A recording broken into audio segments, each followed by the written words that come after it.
भाई पाकिस्तानी मार्केट के अंदर ओप्पो ने अपनी रेनो सीरीज को ऑफिशियल कर दिया है। ये बात मैं बोलूंगा कल के दिन, क्योंकि ओप्पो रेनो सीरीज कल के दिन पाकिस्तानी मार्केट के अंदर ऑफिशियल हो रही है। बट हमारे टिपिकल फैशन के अंदर मैं आप लोगों के लिए ओप्पो रेनो 14 5G जो है वो लेकर आ गया हूं। और आज की इस वीडियो के अंदर मैं आपको मुकम्मल डिटेल्स प्रोवाइड करने वाला हूं। अपना अंदाजा भी दे दूंगा कि मुझे क्या लगता है कि किस फोन की क्या प्राइसिंग आने वाली है।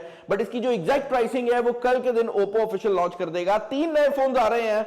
Oppo Reno 14F 5G आ रहा है, Oppo Reno 14 5G आ रहा है जो कि आज हमारे पास यहां पर मौजूद है, और उसके अलावा Oppo Reno 14 Pro 5G आ रहा है जो कि कुछ टाइम में हम आपको इस चैनल पर दिखा देंगे। तो तीनों डिवाइसेस को इस चैनल पर हम अनबॉक्स करने वाले हैं। और बाय द वे यार 3 मिलियन हम बहुत ज्यादा करीब आ गए हैं 3 मिलियन के, अब ना नजर आने लग गया। वो दूर से होता है, आपको नजर आ रहा होता है। तो अगर आपने अभी तक फॉलो नहीं किया कर लें, क्योंकि 60% of our audience hasn't subscribed। और यार अगर आप लोग वाकई ही इस तरह के कंटेंट को सपोर्ट करते हो जिसमें कोई कंट्रोवर्सी ना हो, तो सब्सक्राइब करके उसको दिखाओ भी तो सही ना, ताकि लोगों को पता लगे। खैर, Oppo Reno 14 5G जो है ये Oppo Reno 13 5G का अगला वेरिएंट है। बहुत टाइम से हम लोग ये चीज नोटिस कर रहे हैं कि Oppo is finally becoming aggressive. Oppo एक पॉइंट के ऊपर फोन लॉन्च किया करता था और मार्केट से 40 से 50 हजार रुपया ऊपर वो मोबाइल फोन होता था, कोई फीचर नहीं होता था, कोई छोटी सी चीज पकड़ के उसको मार्केट कर देते थे।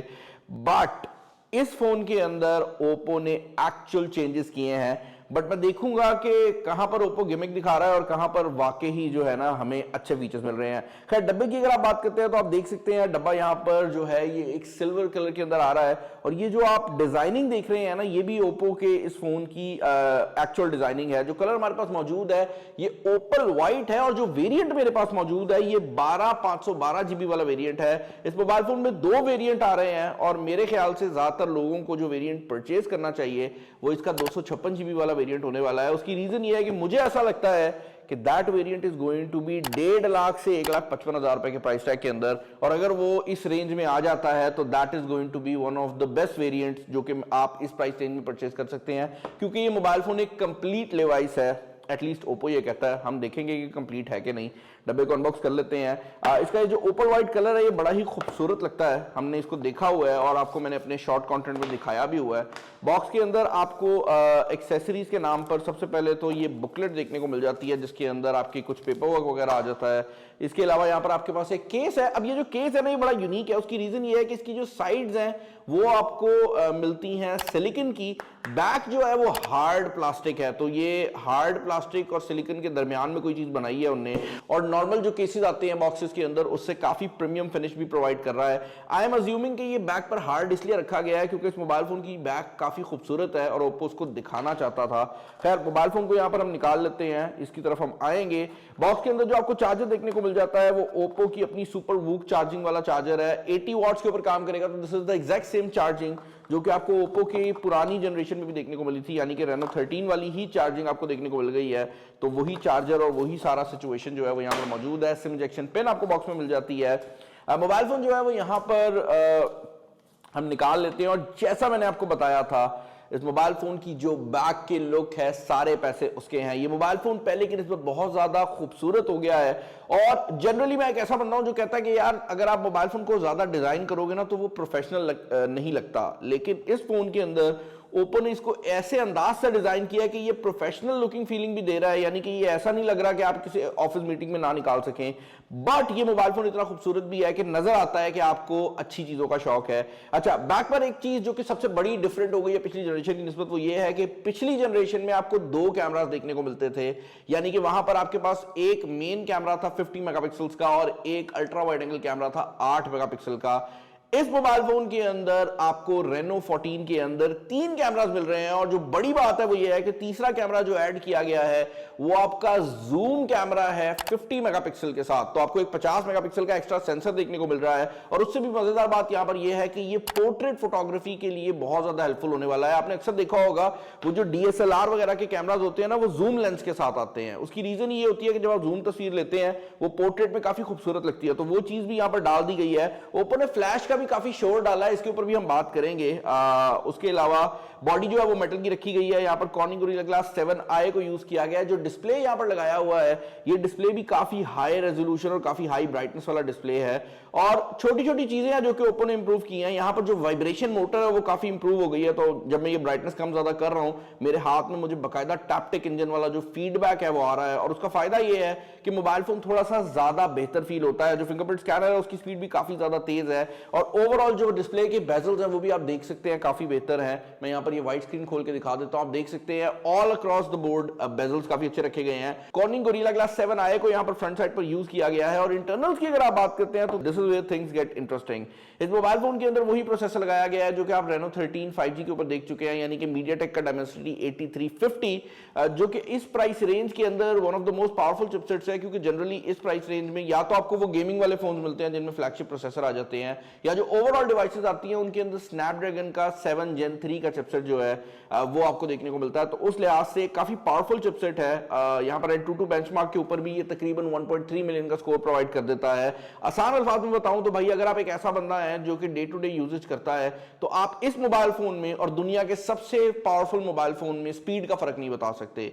यानी कि अगर आप डे टू डे यूजेज के अंदर इसको यूज कर रहे हैं, तो इस मोबाइल फोन की स्पीड और दुनिया के सबसे पावरफुल मोबाइल फोन की स्पीड बराबर होने वाली है। क्योंकि जो स्पीड ये मोबाइल फोन लेकर आता है वो इस सॉफ्टवेयर के लिए मोर देन इनफ है। एक और चीज जो कि यहाँ पर मैं ऐड करना चाहूंगा वो ये है कि ओप्पो ने 6 ईयर की जो सिक्योरिटी अपडेट्स हैं वो भी प्रॉमिस कर ली हैं। तो आपको 5 मेजर सॉफ्टवेयर अपग्रेड्स मिलेंगी, यानी कि जो एंड्रॉइड का वर्जन है वो 5 मिलेगा, और जो सिक्योरिटी अपडेट्स हैं वो 6 साल तक आती रहेंगी। दैट बेसिकली मींस कि ओप्पो ये चाहता है कि ये मोबाइल फोन अगले 6 साल तक यूजर के पास रहे और यूजर इसको इस्तेमाल करता रहे, जो कि एक बहुत बड़ी बात है। अब इससे पहले कि मैं आपको इसके सॉफ्टवेयर के बाकी फीचर्स बताऊं जो कि बहुत ज्यादा है, मैं थोड़ी सी परफॉर्मेंस को डिस्कस करना चाहूंगा। जैसे मैंने बताया, डे टू डे यूजेज में आपको इसके बारे में कुछ पता नहीं लगने वाला कि ये मोबाइल फोन एक टॉप एंड का मोबाइल फोन में कोई डिफरेंस हो।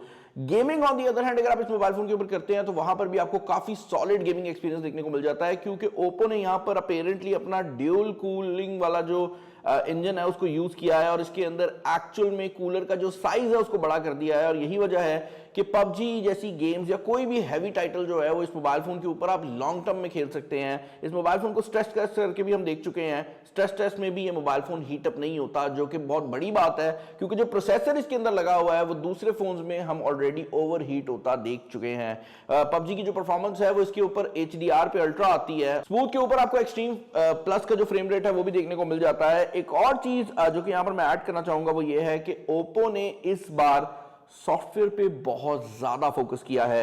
इसका जो सॉफ्टवेयर है ColorOS 15, ये बहुत ज्यादा पावरफुल सॉफ्टवेयर है। फर्स्ट ऑफ ऑल तो इसके अंदर आपको AI के काफी ज्यादा फीचर्स देखने को मिल जाते हैं। तो जेमिनी वगैरह जो है वो इसके अंदर आउट ऑफ द बॉक्स आ रही है। ब्लोटवेयर भी भाई द वे साइड पे आती है, इसको डिलीट करना पड़ेगा भाई। बहुत ज्यादा जो है ना ब्लोटवेयर इस मोबाइल फोन के ऊपर प्री इंस्टॉल्ड आती है, तो आप इसको डिलीट कर सकते हैं, बट डिलीट करने में टाइम काफी ज्यादा लग जाता है। इस मोबाइल फोन के अंदर आपको ये बीकन लिंक की भी ऑप्शन देखने को मिल जाती है, जो कि ओप्पो की AI लिंक बूस्ट टेक्नोलॉजी को यूज करता है। एसेंशियली इस मोबाइल फोन के अंदर जो ब्लूटूथ और वाईफाई की पावर है उसको यूज करते हुए जो आपके करीब का एरिया है उसमें अगर आप किसी बंदे को कॉल मिलाते हैं और उस दौरान सिग्नल ड्रॉप हो जाते हैं, तो ये जो कॉल है ऑटोमेटिकली आपके इस ब्लूटूथ या वाईफाई पे ट्रांसफर कर देता है। और इसका फायदा आपको ये देखने को मिलता है कि अगर आप किसी ऐसे इलाके में मौजूद हैं जहां पर बिल्कुल इंटरनेट नहीं आ रहा, बिल्कुल कोई सिग्नल नहीं आ रहे, तब भी आप 500 मीटर के रेडियस के अंदर एटलीस्ट चैट कर सकते हैं। और ये मैसेजेस के लिए भी बहुत हेल्पफुल है, स्पेशली एक ऐसे एरिया में जहां पर आपको सिग्नल ना आ रहे हो। आप सोचे ना, आप किसी ऐसी जगह पे चले जाते हैं जहां फंस जाते हैं, वहां पे आपके सिग्नल भी नहीं आ रहे, आपके दोस्त के सिग्नल भी नहीं आ रहे, आपने पानी लेने जाना है, आपने कहीं दूर जाना है, तो आप एटलीस्ट एक दूसरे के साथ कम्युनिकेशन में रह सकते हैं। आप समझ लें कि वॉकी टॉकी वाली जो फंक्शनैलिटी है ना वो इस मोबाइल फोन के अंदर अब आ गई है, जो कि मुझे अगेन काफी ज्यादा पसंद आई है। इस मोबाइल फोन के अंदर बाकी फीचर्स भी हैं, लेकिन मैं उनको डिस्कस नहीं करूंगा, क्योंकि इस मोबाइल फोन की जो मेन हाईलाइट है वो इस मोबाइल फोन के कैमरास हैं। इसके अंदर आपको 3 50 मेगापिक्सल के सेंसर मिल जाते हैं, फ्रंट पर 1 और बैक पर 2, और 8 मेगापिक्सल का एक अल्ट्रा वाइड एंगल कैमरा लगाया गया है। तो 0.6x 1x और फिर 3.5x तक की जो ऑप्शन है वो ये मोबाइल फोन आपको प्रोवाइड कर देता है। हमने इसके कैमरास को टेस्ट आउट किया है। मैं क्या बोलूं, मतलब ओप्पो के कैमरास हमेशा से ही काफी अच्छे रिजल्ट प्रोवाइड करते रहे हैं, एंड ये तस्वीर अपने बारे में खुद बोल रही है। अगर आप इस तस्वीर को देखें तो आप रियलाइज करेंगे कि तस्वीर के अंदर बैकग्राउंड में जो सूरज है वो कितना खूबसूरत लग रहा है। मतलब इससे खींची हुई पिक्चर वाकई ही अलग लगती है। लाइक आपको नजर आता है कि आपने किसी अच्छे कैमरा से पिक्चर खींची है, and that goes for both the main cameras. आप 50 मेगापिक्सल का जूम कैमरा यूज कर रहे हो, आप 50 मेगापिक्सल का जो मेन कैमरा है वो यूज कर रहे हो। दोनों कैमरास की ही क्वालिटी पोर्ट्रेट मोड में स्पेशली काफी ज्यादा कमाल है। और उसके ऊपर जो ओप्पो ने एक मजेदार चीज दी है वो ये है कि अगर आप इसके AI एडिटर के अंदर चले जाते हैं तो अब यहां पर बहुत ज्यादा ऑप्शंस मौजूद हैं। आप AI रिकम्पोज यूज कर सकते हैं, ये आपकी तस्वीर को देखेगा और उसको ना बेसिकली अलाइन ऐसे कर देगा कि AI के थ्रू वो सोचेगा कि भाई क्या कंपोजिशन होनी चाहिए, जो फालतू की चीजें उनको निकाल देगा और आपकी तस्वीर जो है वो पहले की निस्बत बेहतर लगेगी। तो आप देख सकते हैं उसने मुझे काफी कंपोजिशंस दे दी हैं, वर्टिकल इमेज की ऑप्शन दे दी है, हॉरिजॉन्टल की दे दी है और उसके अलावा एक फुल वर्टिकल की भी ऑप्शन दे दी है। तो ये बेसिकली दो चीजों का यूज करता है, एक तो आपकी साइड्स को बराबर करता है, दूसरा अगर किसी तस्वीर में कोई जगह कम आ रही हो तो उसको खुद AI से जनरेट कर लेता है। AI इरेजर आ जाता है जो कि पहले की निस्बत काफी ज्यादा बेहतर हो गया है। तो पहले ये सिर्फ ह्यूमंस को मजेदार तरीके से रिमूव करता था, बट अब आप काफी चीजों को काफी आसानी से रिमूव कर सकते हैं। और रिमूव पीपल की तो एक डेडिकेटेड ऑप्शन जो है वो यहां पर आ गई है। तो अगर बैक पर कोई बंदा चल रहा हो ना, ये ऑटोमेटिकली डिटेक्ट करके उसको रिमूव कर देता है and this works really nice. Apart from that अगर आप बात करते हैं इसके मेन हाईलाइटेड फीचर की तो वो है AI परफेक्ट शॉट। अब ये फीचर क्या करता है? ये फीचर ये करता है कि जब आपने कोई तस्वीर खींची है उसमें अगर आप खुद एक एक फीचर को ऑन करना नहीं चाहते, आप AI इरेजर को अलग, कंपोजर को अलग नहीं करना चाहते, तो आप AI परफेक्ट शॉट को जो है यूज करेंगे और ये करेगा क्या कि ये आपकी बाकी तस्वीरों से आपका चेहरा निकालेगा और अगर आप सही तरह स्माइल नहीं कर रहे तो आप उस चेहरे को चेंज कर सकते हैं, यानी कि आप स्माइलिंग फेस लेकर आ सकते हैं। अगर आपकी आंखें बंद आ जाती हैं तो आप आंखों को ओपन कर सकते हैं। तो इस तरह की जो चीज है वो यहां पर मौजूद है। और आप देख सकते हैं कि अगर मैं इस तस्वीर को आपको दिखाऊं तो ये मैं कंपेयर के बटन पे दबा रहा हूं तो भाई का जो फेस है, जो उसकी लाफिंग साइड है, अब वो नजर आ रही है। इसके अलावा आप AI अनब्लर को यूज कर सकते हैं और ये जो AI परफेक्ट शॉट है ये ग्रुप फोटोज पे भी काम कर जाता है। तो अगर आपके 2-3 दोस्त हैं आप सबका अलग अलग कर सकते हैं। तो ग्रुप फोटोज में जो मेन मसला आता है कि भाई मेरी तस्वीर अच्छी नहीं आई या मेरी अच्छी नहीं आई, ये उसको बहुत ही अच्छे तरीके से हैंडल कर सकता है। अपार्ट फ्रॉम दैट ओप्पो का ये मोबाइल फोन व्लॉगर्स के लिए भी बहुत ज्यादा हेल्पफुल रहने वाला है। उसकी रीजन ये है कि इसका फ्रंट और बैक कैमरा दोनों ही आपको 50 मेगापिक्सल के साथ मिलते हैं, जिसका मतलब ये है कि बेशक फ्रंट कैमरा हो या बैक कैमरा हो आप 4K 60 फ्रेम्स पर सेकंड को रिकॉर्ड कर सकते हैं। और यही वजह है कि इस टाइम ये वीडियो जो आप लोग देख रहे हैं ये ओप्पो के फ्रंट कैमरा से रिकॉर्डेड है और अच्छी लाइटिंग में रिकॉर्डेड है। आप लोगों ने मुझे बताना है कि आपको कितना डिफरेंस फील हो रहा है एक प्रोफेशनल कैमरा में और ओप्पो के रेनो 14 के कैमरा में। मोबाइल फोन के अंदर ड्यूरेबिलिटी पे भी ओप्पो ने इस बार काफी फोकस किया और ये mobile phone IP69 water resistance के साथ आता है, यानी कि ये पानी के अंदर अगर चला भी जाता है या आप इसको बिल्कुल पानी में फेंक देते हैं तब भी इसको मसला नहीं आने वाला। और ओप्पो ने पहले की निस्बत जो अंडर वाटर मोड है उसको भी पावरफुल कर दिया। अब आप अंडर वाटर मोड के अंदर भी 4K वीडियो रिकॉर्डिंग कर सकते हैं जो कि पहले पॉसिबल नहीं था।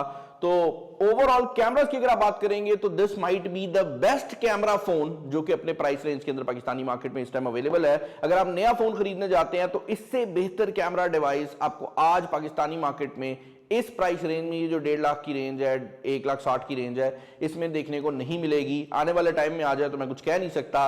बैटरी लाइफ की अगर आप बात करते हैं तो बैटरी लाइफ में भी यहां पर 5600 mAh की जो बैटरी पिछली जनरेशन में थी उससे 6000 mAh की बैटरी लगा दी गई है। तो बैटरी लाइफ भी इस मोबाइल फोन की पहले की निस्बत काफी ज्यादा एफिशिएंट हो गई है एंड मोर इंपॉर्टेंटली जो चार्जिंग है वो भी 80 वॉट्स की है।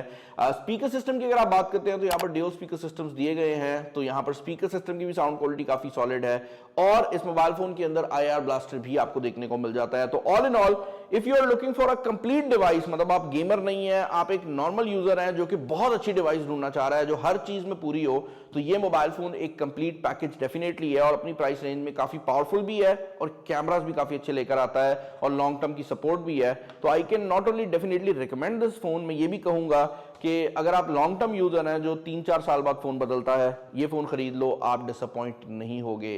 चैनल पर नया, चैनल को सब्सक्राइब कर लीजिएगा क्योंकि 2 और डिवाइसेस भी आई हैं और हो सकता है कि उनके रिजल्ट्स ये वाले ना निकलें जो रेनो 14 के निकले हैं। तो अगर आपने सब्सक्राइब नहीं किया कर लें। इस वीडियो में इतना ही। This is Bilal signing off. अल्लाह हाफिज़।